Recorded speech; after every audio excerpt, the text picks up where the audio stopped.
Y en la noche de hoy vamos a tener una entrevista muy interesante con Cristina Cubero, directora de Capital Humano de Deloitte, donde vamos a estar hablando de un informe que lanzó esta empresa a nivel internacional sobre lo que las acciones en sentido de comunicación que deben hacer las empresas para hacer frente a la situación del COVID-19 desde la perspectiva de capital humano y de comunicación. De hecho, este es un estudio que realiza nuestra firma en todo el mundo y en Latinoamérica tuvimos una respuesta muy alta, lo que nos hace pues tener datos muy confiables para trabajar con las empresas en estos momentos de transformación, pero también en cualquier momento donde la empresa tenga que reinventarse y avanzar. Ustedes ofrecen esta guía para que las empresas puedan sacar un máximo partido desde la comunicación en estos momentos de crisis. Y me gusta un poco dos elementos que veo inicialmente y me gustaría que un poquito iniciáramos por ahí la conversación, que ustedes hablan de una reinvención y de la comunicación como un eje crítico. En esa reinvención debe hacerse desde la comunicación y la conexión. ¿Por qué ese enfoque de la comunicación como eje crítico en una situación como esta del coronavirus, del COVID-19 también? Totalmente.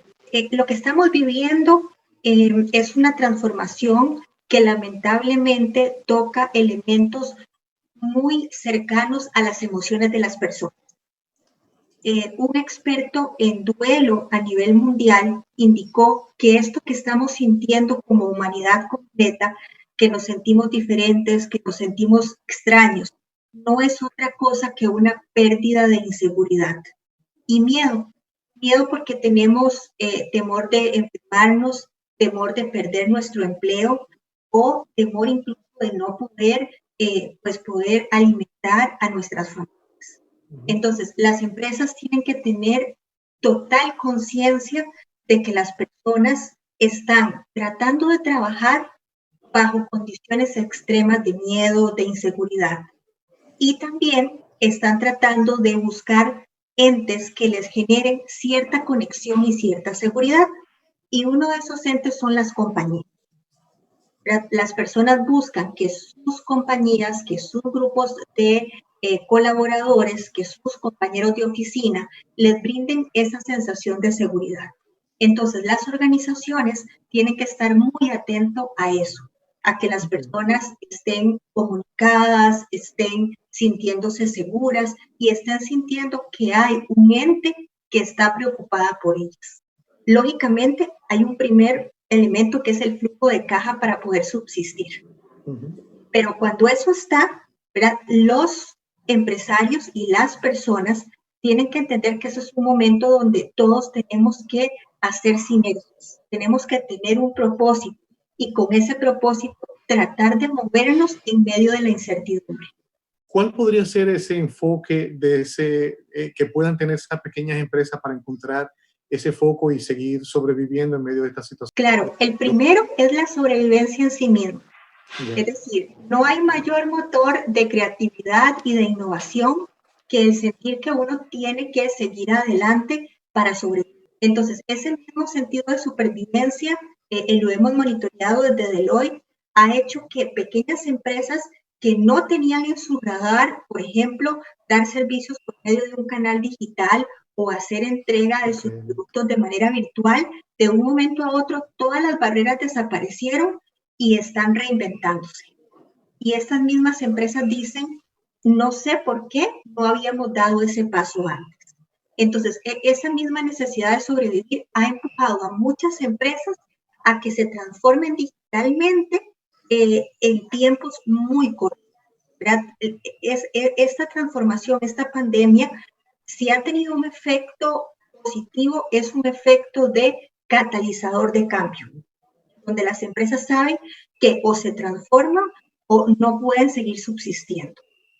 Otros propósitos que han llevado también a empresas un poco más grandes, con un poco más de estabilidad en sus industrias, es un propósito de transformar la sociedad, de ayudar, de contribuir, ya sea elaborando algún producto de higiene, elaborando algún producto médico o apoyando con ciertos alimentos o cierto apoyo a las comunidades. Entonces, de lo que Deloitte ha podido detectar son estos propósitos los que más se están moviendo a las organizaciones en un momento donde hay tanta transformación y sobre todo tanta complejidad para avanzar. ¿Cómo podríamos realmente, Cristina, en medio de una situación tan difícil, poder también estar atento a los detalles? ¿No podría ser que se pierdan los detalles por la prisa, por la premura, por responder a tiempo? Efectivamente es muy complejo, sí. Pero en los detalles precisamente es donde está la diferencia para sobresalir y para marcar la diferencia. Entonces, algunas compañías tienen la facilidad de tener mucha data sobre su personal. Entonces, rápidamente pueden entender, por ejemplo, cuál es la población más vulnerable, ¿verdad? Donde hay personas que por su edad o por su condición, ¿verdad? Hay que trabajar con ellas de manera diferenciada. Hay otras compañías que tal vez no tienen tanta data, pero ahí es donde es importante el rol de los líderes, tanto formales como informales. Muchas compañías se movieron en los primeros días de crisis y se siguen moviendo, generando algunas encuestas y algunas conversaciones uno a uno con su personal para entender cómo se están sintiendo, cómo atraviesan el día a día en sus tareas, qué necesitan, e incluso sabemos de compañías que han transformado, por ejemplo, las conversaciones que tenían para medir el desempeño y ahora son conversaciones para medir el bienestar. ¿Cómo se siente la persona? ¿Qué ha cambiado en su vida? Si está en su casa, ¿qué necesita desde su casa? Si tiene niños, ¿cómo está combinando las tareas? ¿Cómo podemos ayudarle? Entonces, el rol de los líderes ahí es fundamental porque siempre hemos insistido en Deloitte. La data nos da perspectiva, pero las conversaciones nos permiten entender las emociones.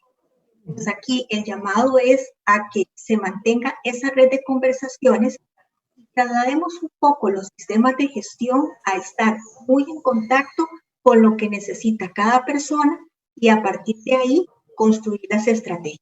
Y me gustaría un poco entender qué nuevos sistemas podemos aprovechar en esta crisis para comunicar mejor y más cerca, tomando en cuenta esa humanización de la data y eso que usted dice de tomar en cuenta las conversaciones de la gente.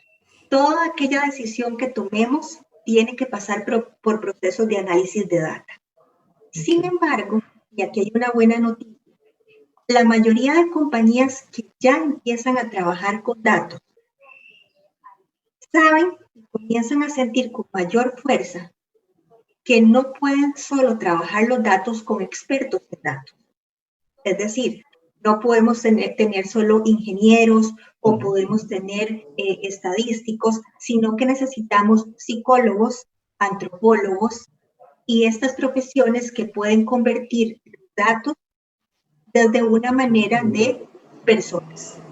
¿Ya? Entonces, las compañías tienen que tener clarísimo que los datos por sí solos no generan ideas. Los datos no viven solos.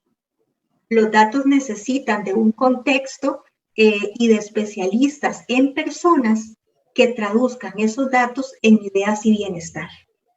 Entonces, la forma de humanizar el dato es que los equipos sean híbridos. ¿Ya?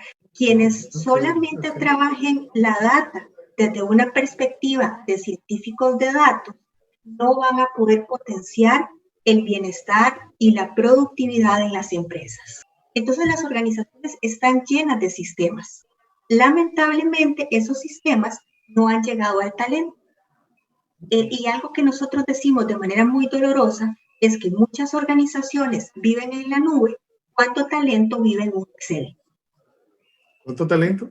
Cuando nuestro talento vive en un Excel, es decir, en una herramienta básica. ¿Verdad? Sí. Y entonces uno comienza a hacer el balance y dice, bueno, ¿por qué tenemos a comercial tal vez con un canal digital, a finanzas con el último ERP, ¿verdad? O sistema tecnológico, y talento trabaja a punta de hojas de Excel? ¿Cómo queremos ser competitivos en talento si eso funciona? Entonces, los sistemas están, Y precisamente eso que usted indica del informe de que nunca antes la tecnología, los datos y el ser humano han estado tan cerca, porque no se puede ya vivir sin hacer esa conexión. Y solo imagínense, en República Dominicana, hasta donde se juega mucho béisbol, ¿correcto? Sí, sí. Ajá. Entonces, imagínense que cuando un jugador profesional, ya sea de béisbol, de fútbol o de básquet, ingresa al terreno de juego, hay miles de medidas que se le están haciendo. Si se va a lesionar, cuánto está corriendo, cuánto subió la frecuencia cardíaca, y esas mediciones hacen que los entrenadores puedan definir estrategias de juego, puedan incluso identificar los nuevos talentos. Pero cuando trasladamos a las empresas, nadie está monitoreando en tiempo real a las personas. Lo que hacemos es monitorearla con datos del pasado. Por ejemplo, hacemos una evaluación anual del desempeño. Hacemos un clima laboral. Todo está midiéndose y actuándose con datos del pasado y con percepciones. Es momento de que el trabajo y el bienestar se integren. ¿Cómo la integran? En los jugadores que salen al campo de juego, que son los colaboradores, exactamente. Bien. Estamos hablando de que la gestión de la comunicación la dirige Recursos Humanos o la dirige el área de comunicación de la empresa. Nosotros en Deloitte hace más de 3 años venimos indicando que de una u otra manera el organigrama clásico debe de desaparecer, porque muchas veces ese organigrama con esas cajas tan rígidas hace que la gente se pregunte lo que usted se está preguntando. ¿De dónde debe venir la comunicación? De recursos humanos, de mercadeo, del gerente general. Y cuando uno piensa en acciones y ve el organigrama como un referente, es donde se empieza a perder. ¿De dónde debe venir la comunicación? Más bien de un equipo integrado, ¿verdad? ¿Por qué? Porque comunicaciones sabe cómo diseñar un mensaje, pero recursos humanos es el que se encarga de monitorear cómo se siente la gente. Pero el líder es el que entiende si su grupo de personas es un grupo de alto riesgo, está en una planta o puede estar teletrabajando. Cuando integramos todas las partes, podemos hacer un triángulo virtuoso, donde salgan mensajes muy bien diseñados, pero también con mucha estrategia de fondo. Lo peor que le puede ocurrir a la comunicación es hacer una comunicación con todas las pautas de diseño, pero sin una estrategia y sin un sentimiento de fondo, ¿verdad? Entonces, pensemos en que la mejor manera de diseñar los mensajes es hacer un entramado entre líderes, capital humano y mercadeo. Cuando un mensaje no tiene esas 3 partes, hay que lanzar una bandera roja porque en algún punto va a fallar. ¿Cómo lograr entonces esa experiencia centrada en la persona, como ustedes proponen en el informe, al mismo tiempo de tener este ambiente de incertidumbre y de hiperconectividad? Claro que sí. Y ahí es donde comenzamos a hacer magia. Porque cuando los mensajes parten del triángulo virtuoso, ya llevamos puntos a favor. ¿Por qué? Porque los estamos haciendo de forma genuina y consciente. Entonces no vamos a tener ruido de que por el celular entró una cosa, por el web entró otra y el cliente sabía otra cosa, sino que hay una conexión real y podemos sentirnos tranquilos de que los mensajes son genuinos. Pero a partir de ahí empieza la magia de la experiencia colaborador. Yo los invito a pensar cuando alguien, una empresa, lanza un producto al mercado. Hacemos grupos de enfoque, hacemos pruebas de validación de etiquetado, comprobamos si la fórmula es correcta o si necesitamos balancearla más, y hacemos todo un recorrido a ese producto hasta que lo lanzamos al mercado. A veces para los colaboradores no somos tan exigentes y por eso las tácticas no son tan efectivas. Entonces, cuando nosotros diseñamos a partir de la experiencia colaborador, es porque hacemos lo mismo.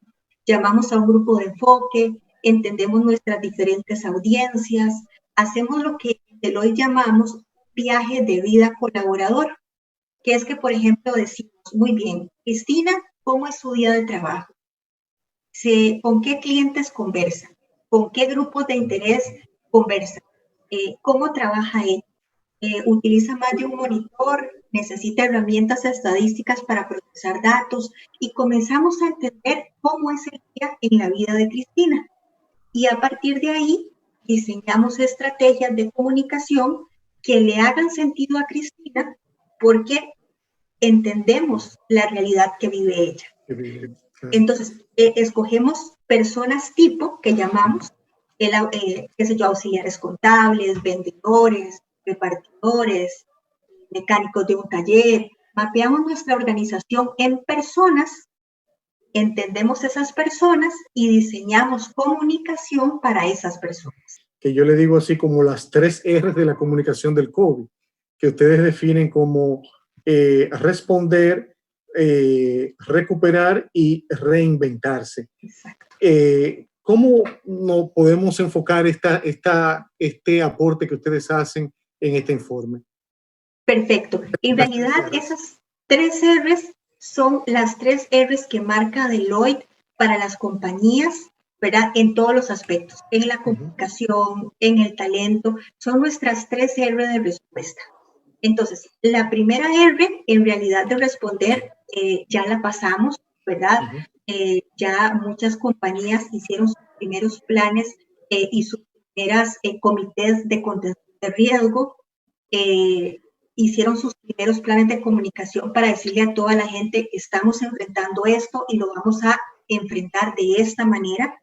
Se hicieron las primeras comunicaciones para que todas las personas estuviesen donde estuviesen, desde sus casas, desde sus plantas, estuviesen muy bien informados de qué estaba sucediendo en sus países y en sus empresas. ¿Verdad? La segunda R, ¿verdad? Que es la parte, digamos, de recuperar, de alguna manera moldear una respuesta más natural, es la que estamos viviendo en muchas de las empresas. Porque lo que estamos diciendo es, bueno, tenemos que enfrentar esta realidad, no hay inmunidad, pero tenemos que seguir adelante. Entonces, ahí la comunicación tiene que fortalecerse, tenemos que estar constantemente indicando a nuestra fuerza laboral en qué punto estamos, dónde estamos avanzando, dónde tenemos problemas, y la comunicación y la gestión del cambio aquí es fundamental. Que toda la gente esté absolutamente conectada con lo que está sucediendo en la empresa. ¿Para qué? Para emerger más fuertes. Y aquí yo hago un llamado. Las empresas que estén esperando que esto pase, que la normalidad llegue para ser diferentes, no van a llegar a emerger. Lo que hay que hacer es desde ahora ir construyendo esa nueva realidad para que cuando emerjamos ya conozcamos a dónde estamos emergiendo.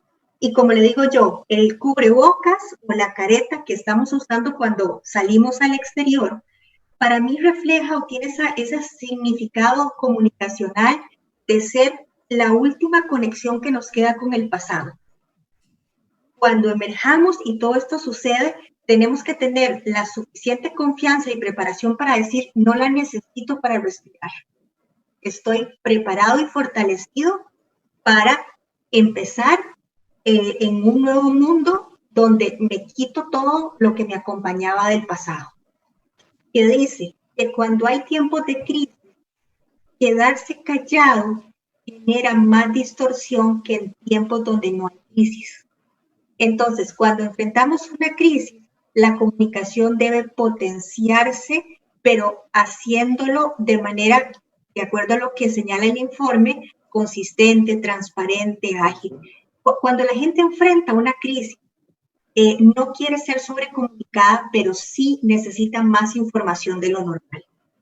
El tener un vacío comunicacional en un momento de crisis genera mucho más ruido y mucho más tensión que cuando hay un vacío y todo está en una normalidad. Yo vuelvo a la premisa de que la comunicación, para ser efectiva, pues sí, tiene que ser creativa, tiene que ser ágil, tiene que ser oportuna, pero sobre todo tiene que estar en sintonía con 2 cosas, con la realidad de las personas y la realidad de las compañías y los países. Cuando nosotros tratamos de hacer comunicaciones que no tienen un contexto, las personas no la van a creer. Cuando hacemos comunicaciones que no están apegadas a lo que está viviendo nuestra gente, lo que causamos es una disonancia. Y entonces las personas dejan de creer en los líderes, dejan de creer en las empresas. Entonces la comunicación, para que sea efectiva, tiene que tener creatividad, tiene que llamar la atención, tiene que hacer que en un mundo de correos yo diga, quiero leerlo, ¿verdad? En un mundo de webinars y en un mundo de Zoom y de teleconferencias, yo diga, esta sí quiero tomarla, ¿verdad? Porque siempre me dicen algo nuevo, porque siempre me sorprenden, pero sobre todo tiene que ser genuina y yo tengo que verme reflejada en esa comunicación. Porque si la compañía dice todos estamos muy bien y todos estamos saliendo adelante y yo en mi casa no la estoy pasando bien, estoy trabajando con muchos retos y con muchos riesgos, ¿verdad? Yo voy a dejar de tener confianza en lo que me están diciendo. Un entorno de crisis viene a demostrar realmente quiénes son líderes verdaderos en entornos virtuales, ¿verdad? Porque en un ambiente tan digitalizado y que realmente podemos sentirnos cerca de la pantalla, pero en realidad sabemos que estamos a kilómetros de distancia, ¿verdad? Podemos tratar de interpretar los gestos de las personas con las que estamos hablando, pero en realidad no nos sentimos totalmente conectados, ¿verdad? Porque realmente el cuerpo, la mente, la presencia física y la presencia virtual juegan un rol importante. Entonces, decimos que sí necesitamos líderes reales en entornos virtuales. Y esos líderes reales son los que saben cómo acercarse a cada persona. Saben cuál persona es más introvertida, necesita más guía, cuál persona es más autónoma y se autogestiona de manera más sencilla.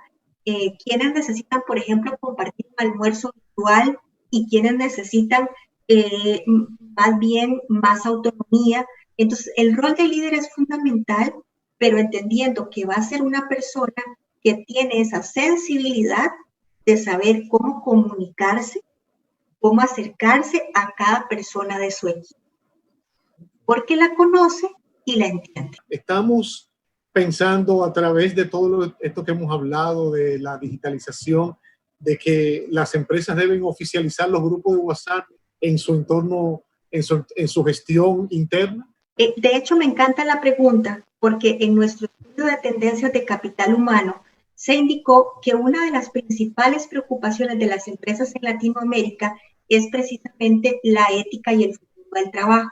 Es decir, yo puedo usar WhatsApp, yo puedo usar las redes sociales, pero debo hacerlo, ¿verdad? Entonces, ese dilema entre el poder y el deber efectivamente es algo que las empresas y las personas líderes deben cuestionarse y establecer una serie de pautas. Por ejemplo, si vamos a hacer un WhatsApp, hay que pedirle a las personas que están en todo su derecho, por ejemplo, de salirse del grupo, ¿verdad?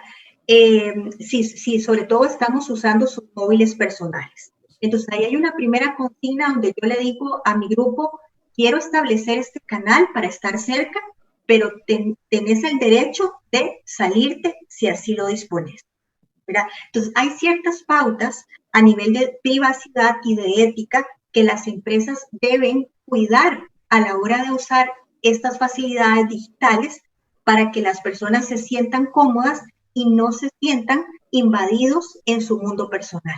¿Cuáles son los puntos claves que Deloitte señala que son necesarios para que la comunicación y la conexión pongan primero a las personas en este ambiente de incertidumbre? Para poner en el centro a las personas, número uno, hay que escucharlas y entenderlas. El departamento que empiece a generar mensajes sin realmente estar cerca de las personas va a equivocar la estructura y la finalidad de esos mensajes. Estar cerca, entender las realidades de nuestros públicos internos y construir mensajes genuinos y sólidos partiendo de un grupo interdisciplinario. Cuando hacemos mensajes compartiendo ideas, haciendo una comunicación inclusiva y diversa, podemos asegurar que vamos a llegar de manera efectiva con mensajes genuinos y la gente va a creernos y va a confiar. Muy bien, Cristina, muchísimas gracias. Gracias por su tiempo, gracias por la conversación. El informe está muy, muy interesante y de verdad que nos ofrece buenas herramientas para los que trabajamos comunicación en las empresas. Muchísimas gracias. A ustedes más bien. Pues muchísimas gracias, Cristina.